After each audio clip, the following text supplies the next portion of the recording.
5 Oktober diperingati sebagai Hari Ulang Tahun Tentara Nasional Indonesia atau TNI. Di tengah momen peringatan HUT ke-79 TNI Sabtu 5 Oktober 2024 ini, rakyat tentunya berharap bangsa ini punya tentara yang terdiri dari para perwira yang memiliki nilai juang tinggi, selain juga adaptif dengan perkembangan teknologi dan dinamika global. Sepanjang perjalanan usianya, TNI pun pernah mengalami gejolak yang memunculkan pro dan kontra, yakni terkait dui fungsi atau peran ganda. Bagaimana sejarahnya? Peran tentara memang tak lepas dari sejarah kemerdekaan bangsa karena pada faktanya, selain melalui meja diplomasi, merekalah yang merupakan ujung tombak kedaulatan dan memperjuangkan kebebasan dari penindasan penjajah di masa lampau.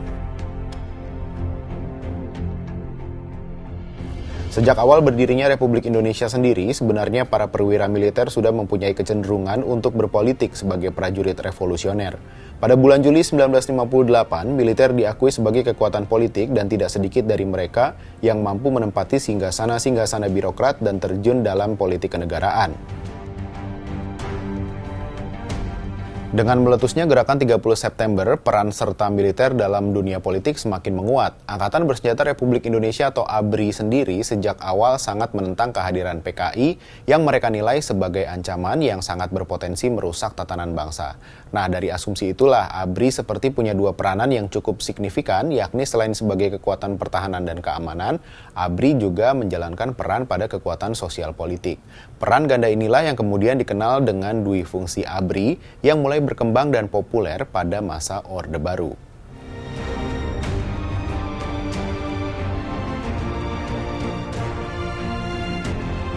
Mengutip situs lip.litbang.kemendagri.go.id, konsep dui fungsi ABRI pada masa pemerintahan Orde Baru berasal dari ide A.H. Nasution yang dikenal sebagai konsep jalan tengah.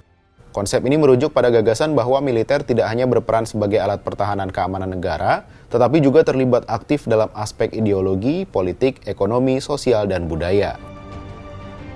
Dengan implementasi kebijakan dui fungsi ABRI, ABRI berhasil memegang kendali terhadap lembaga eksekutif dan legislatif pada masa Orde Baru. Sejak tahun 1970-an, banyak perwira aktif ABRI yang diangkat sebagai anggota DPR, MPR, dan DPD tingkat provinsi.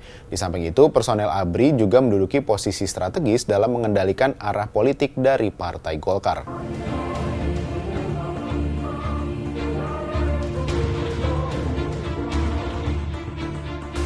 Dampak dari dui fungsi ABRI ini adalah berkurangnya jatah warga sipil di bidang pemerintahan karena banyaknya anggota ABRI yang mendominasi pemerintahan.